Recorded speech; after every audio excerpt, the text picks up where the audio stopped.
Sud Radio, 19h-19h30, les vraies voix du sport. Bonsoir à toutes et à tous, les vraies voix du sport jusqu'à 19h30, moment auquel vous retrouverez la Pro D2, Alexandre Priam et toute l'équipe des sports de Sud Radio, Quentin Cabanis, François Trio, la Dream Team Rugby de Sud Radio. On va parler rugby s'il y a deux dossiers particulièrement compliqués à gérer dans le domaine du sport français. Aujourd'hui, ce sont les dossiers Laporte et Le Graët. Les deux sports les plus populaires de France doivent en effet subir les mises à l'écart de deux présidents de fédération avec des situations inextricables et particulièrement malvenue, en particulier pour le rugby à moins de 8 mois du début de la Coupe du Monde. Des situations qui pourraient avoir des conséquences outre sportifs sur le maintien des sponsors actuels et l'arrivée de nouveaux. Nous sommes en compagnie de quelqu'un qu'on connaît bien sur Sud Radio, Vincent Chaudel, fondateur de l'Observatoire du Sport Business. Bonsoir Vincent. Bonsoir Philippe, bonsoir à tous. Je rappelle qu'on vous retrouvera demain matin dans le Grand Matin Week-end de Jean-Marie Bordry à 8h33 pour un édito où il me semble savoir que vous allez parler de NBA, c'est bien ça? De NBA, du PSG en Arabie Saoudite, oui. Bref, des matchs décalés, on va dire. Alors là, on va parler, on va commencer par, si vous permettez, par une comparaison peut-être un peu trash. Dans quelle fédération la situation est-elle la pire, pardon? Le rugby ou le football? J'aurais tendance à dire que peut-être le football, parce que on a un sujet, on a des sujets. Il y a des sujets de mœurs, et des sujets de management, mais au-delà de ces fédérations-là, je pense que c'est le modèle fédéral qui coince par rapport à l'époque du moment. Je pense que c'est ça le problème, essentiellement. Alors, on va quand même commencer par le rugby. Est-ce qu'il n'y a pas un triple effet catastrophique avec, la condamnation en première instance, il a fait appel de Bernard Laporte, l'affaire de la billetterie où certains ont quand même commandé des quantités de billets assez astronomiques, et c'est tombé cette semaine, c'est l'équipe qui l'a dévoilé, les soupçons de favoritisme et de détournement de fonds publics pour le Mondial 2023. Vincent Chaudel, est-ce que finalement ça rappelle pas une phrase d'un ancien président de la République qui venait d'une terre de rugby, Jacques Chirac, les merdes, ça vole en escadrille? Ça, j'aurais tendance à dire que malheureusement, ça, on le vérifie tous à notre niveau. C'est-à-dire qu'effectivement, quand il y a des problèmes, les choses s'enchaînent. D'ailleurs, sans vouloir être l'avocat de qui que ce soit, en fait, il y a beaucoup de situations dans le monde du sport où les gens savent, ne disent rien, et à un moment donné, tout ressort. Ce qui se passe, c'est qu'effectivement, on a, au niveau de la Coupe du Monde de rugby, on a, je pense, en la personne de Bernard Laporte, quelqu'un qui est moi j'aurais tendance à dire un homme de coups, de commando, et une fédération, c'est pas des coups, c'est une comme un ministère, c'est une structure que l'on doit gérer en bon père de famille, bien évidemment. Et donc je suis pas sûr finalement que c'était peut-être l'homme au bon endroit au bon moment. En tout cas, ce qu'il faut reconnaître, c'est que sans Bernard Laporte, on n'aurait jamais eu l'organisation, je pense, de cette Coupe du Monde 2023. Et donc, là où on est un peu particulier, nous, Français, c'est que je suis pas sûr que si Bernard Laporte ou si Noël Le Graët ou si Michel Platini étaient autres que français, je suis pas sûr qu'ils seraient tombés, je pense surtout à Michel Platini et à Bernard Laporte, c'est-à-dire des dirigeants qui étaient en capacité d'être à la tête des instances internationales de leur sport.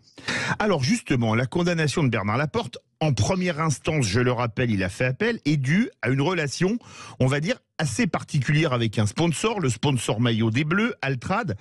Est-ce que c'est de nature à faire fuir d'autres sponsors? Alors, tout ce qui est de l'ordre des affaires, c'est rarement un terrain propice pour signer des contrats. Donc oui, c'est vraiment un problème. Mais s'il n'y avait que ça, bon, mais il y a effectivement d'autres problèmes, que ce soit pour la Fédération française de football ou de rugby. Donc c'est vraiment pas un contexte très facile pour l'équipe marketing de ces fédérations. Maintenant, ce qui est particulier sur ce dossier-là, encore une fois, sans vouloir être en aucun cas l'avocat, c'est que la Fédération française enfin le 15 des Bleus était peut-être un des derniers à ne pas avoir de sponsor maillot. Et on est sur des problèmes de prise de participation ou prise d'intérêt sur un revenu additionnel, parce que les sponsors historiques de la fédération n'ont pas réduit leur montant, et c'est bien un sponsor de plus qui est arrivé au sein de la fédération. Alors justement, est-ce que ces histoires, ça ne touche pas la France pour l'image du pays, pour l'organisation d'autres grandes compétitions? Alors on a les Jeux Olympiques l'an prochain, ça c'est même pas discutable, ils sont à Paris et ça bougera pas. La Coupe du Monde de rugby, c'est en septembre-octobre prochain, ça bougera pas. Mais imaginons, tiens, je sais pas, bon, un Euro de football, on a fait en 2016, c'est pas de mal à veille qu'on va en réorganiser une Coupe du Monde de rugby pareil, des Jeux Olympiques. Est-ce que ça touche à l'image de la France pour l'organisation de grandes compétitions internationales? Définitivement oui, et malheureusement oui. Comme le fiasco de la finale de la Ligue des Champions a fait beaucoup de mal, et en la matière, les Anglo-Saxons savent très bien travailler. On parle beaucoup de lobbying ou d'influence. Oui, on l'avait vu pour l'organisation de Londres 2012. Par quelle méthode ils étaient arrivés à battre Paris 2012, qui est devenu Paris 2024, à Hong Kong, on s'en souvient, non? On s'en souvient malheureusement pour nous, et c'est clair que, et quand j'évoquais tout à l'heure Michel Platini et Bernard Laporte par rapport aux instances internationales, s'ils avaient été anglo-saxons, les choses ne se seraient pas passées de la même manière, et clairement les anglo-saxons sauront très bien pointer du doigt le fiasco du Stade de France et le problème de gestion des instances des Français pour, s'ils ont une candidature à pousser, celle de Londres, d'Édimbourg, je ne sais où, appuyer sur là où ça fait mal. Donc oui, ce sont de genre de choses qu'on risque de traîner comme un boulet. Sportivement, je pense que la Coupe du Monde de rugby sera très belle parce qu'on a une très belle équipe de France et que ça devrait bien se passer, et que les JO, si ça se passe bien aussi, on pourra avoir des arguments pour contrebalancer cela, mais les Anglo-Saxons sauront très bien le ressortir, c'est une évidence. Alors passons au football. Philippe Diallo fait l'intérim de Noël Le Graët. On sait dans quelles circonstances Noël Le Graët a été mis à l'écart. Est-ce que vous imaginez le retour de Noël Le Graët à la tête de la Fédé, sachant qu'il a été quand même réélu récemment? Alors, je n'imagine pas le retour ni de Noël Le Graët ni de Bernard Laporte, mais à ce stade, j'ai du mal à imaginer aussi leur démission pure et dure. Pourquoi ? Parce que, en fait, dans le système fédéral tel qu'il existe aujourd'hui, ce sont des élus, et pour que eux démissionnent, pour les démissionner en dehors d'une décision personnelle, eh bien, il faudrait quelque part qu'ils emmènent tout leur COMEX avec eux, tout le comité exécutif avec eux.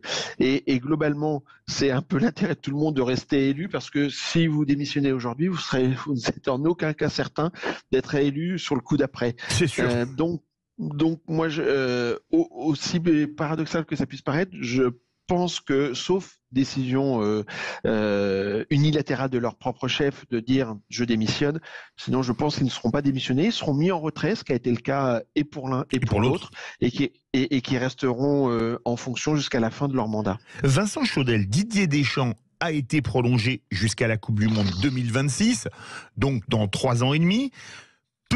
Pourrait-on imaginer qu'il soit remercié en cas de changement massif à la tête de la fédération, avec toutes les conséquences financières imaginables, parce que vous connaissez tous les chiffres du sport français et mondial. Si on remercie un entraîneur en cours de contrat, on doit payer jusqu'à la fin de son contrat, lui et son staff. Exactement. Et quand on parle de Didier Deschamps, ça doit être un contrat qui doit être entre 5 et 6 millions d'euros par an. Et donc, c'est pas négligeable. Ce qu'on vient d'évoquer juste avant, le COMEX qui a convenu d'un retrait, d'une mise en retrait de Noël Le Graët, a aussi validé à l'unanimité, alors qu'on annonçait avant ce COMEX le fait qu'il y avait des grincements de dents sur le renouvellement jusque 2026 de Didier Deschamps.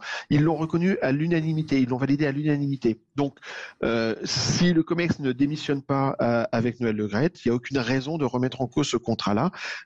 Mais des contrats qui ont été remis en cause et qui ont coûté très cher à des fédérations, il y en a. On parlait juste avant de la Fédération française de rugby. Gardons à l'esprit que la présidence précédente avait enclenché le stade de rugby qui devait être à Évry, et que cette nouvelle présidence a détricoté ce contrat-là, et devant du coup indemniser Evry, les architectes et tous ceux qui avaient donc gagné la construction de ce... Exactement. On va parler dans les annexes footballistico-footballistiques et footballistico-financières. Est-ce que, quelque part, quand on lit la presse, est-ce qu'il n'y a pas, quelque part, une guerre Zidane-Deschamps, pas par eux, mais par leur clan interposé? Parce que, quand on lit les propos de Christophe Dugarry suite au renouvellement de Deschamps et Tutti Quanti, on se pose des questions. Est-ce qu'il n'y a pas une guerre de clans aussi, quelque part, derrière? Ça me semble, alors je ne fais partie ni de l'un ni de l'autre. Ça, on le savait. Oui, évidemment, évidemment que chacun avance ses pions, que Dugarry supporte outrageusement ou excessivement Zidane, c'est en aucun cas une surprise. Je pense que à l'inverse, Zidane a aussi défendu en son temps Dugarry dans certaines positions. Donc non, il n'y a pas de surprise par rapport à ça. Que le poste soit